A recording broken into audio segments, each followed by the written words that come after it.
My name is Simone Davalos, and I'm not really sure if there was ever a time I wasn't in the Cacophony Society. My mom has a long history of doing ridiculous things in the city, way back when, Steve Silver, Rent a Freak, Beach Blanket Babylon when it was still cool, that kind of thing. And when I reached the appropriate age, I think she said, you know what you need to do? You need to go find the Cacophony Society.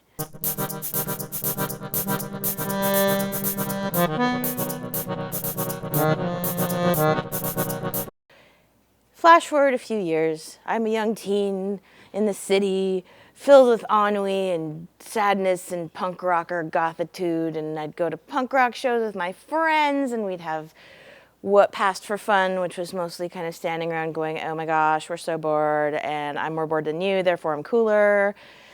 And I run in on a telephone pole to a little card. It was a blue and red card, and it was the number. So I went home and I thought, this is a really interesting sort of thing. And I called the number on the back of the card that just said number. And it said, welcome to the number. We're going to be doing all kinds of fun stuff this week. Blah, blah, blah, blah, blah. Baker Beach, tall hats, super fun, bonfires. Let's go set things on fire and build stuff, and it'll be super great. And all your Rubber Bright friends will be there, so you should probably come down. And I was fascinated by it, totally enamored of the whole idea. And we have all these fun discussions, and we get to know each other, and we talk about neat events that we could do, and we throw out ideas, and everyone's like, no, let's do this, let's do that, let's do the other. And finally, we decided that the best and most effective use of our time would be to convince tourists and citizens alike in Union Square that the urban pigeon was a renewable urban food source, great for holidays, family gatherings, homeless people, good for ridding the streets of vermin, completely renewable, also delicious with cinnamon butter. So we had some brochures printed up with paragraphs describing who we are as the Bay Area Rotisserie Friends, and we had some recipes, and we had the graphic design team make a nice couple signs, we had props, we'd have aprons, and we had about 25 of our closest friends gather at some random dude's house, and we have a boombox that's playing Poisoning Pigeons in the Park, and we are all in our t-shirts and our little chef hats with our nets, and we're walking down the street happy as can be, and we stop at a Chinese deli and we grab a bunch of squab, because squab is pigeon and you can get it at a Chinese deli, it's totally rad, and we're tearing these birds apart and merrily walking down the street and eating bits of pigeon, and Tom Lehrer singing Poisoning Pigeons in the Park. It was a scene, man, it was awesome. And we get to Union Square and we start handing out leaflets, and we hold the signs up, and everyone's having a great time. I'm manning the pretend barbecue where we have all the birds laid out, and people would come up and say, are you really eating pigeon? I'm like, sure am, it's tasty. You're eating pigeon? Yes, I am in fact eating pigeon. Would you like some? Oh no, I'm sorry, I've already eaten this one, I can't give it to you. And people are just mystified. Like that's disgusting, I can't even believe it. And the random guy whose house we had gathered at was named Dave. And he was over there talking to this cop on a bicycle. It was a bicycle cop even. He was in his little shorts and little finger gloves and everything.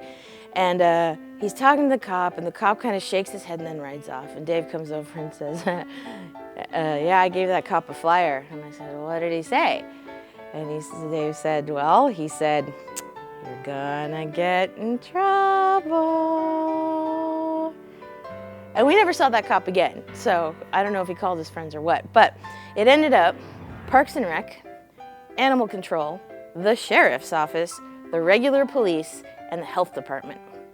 5 law enforcement agencies at once. We feel like we won. And Dave, of course, is talking to all of them because he's the de facto leader, because he was one of the guys on the mailing list, and he was kind of the one who had put it all together.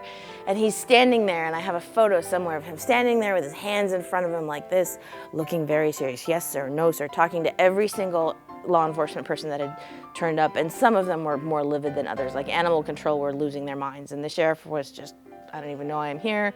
Health Department just wanted to know where we got the squab. So I produced the receipt, and they're like, oh, yeah, you're fine as long as you're not giving it away. So that was fun. And we had 10-year-olds with nets and chef hats tiptoeing through Union Square going and trying to catch pigeons, and it was just this ridiculous thing. And finally, all the law enforcement finally confiscated a bunch of stuff, and then and the event kind of had run its course, and we had pissed off PETA, who was across the way, and they were going to come and take us out, and we're like, okay, this is a successful day, let's go to Lefty O'Doul's. So we ended up all trooping down in triumph to Lefty O'Doul's, and we ate some really bad cafeteria food and drank way too much beer, and I finally got to meet all of these people that I had only ever seen online, which was super great. And I hung out with this guy named Dave, and I thought, we were packing all the stuff away, and he helped me to the trunk of my car, and I lifted up the trunk and I shoved a bunch of things in, and the trunk lid started to come down. He grabbed it right before it conked me on the noggin, and I thought, this guy's kind of cute. I kind of like him. He's kind of, yeah, he's kind of, I like, okay, he's nice.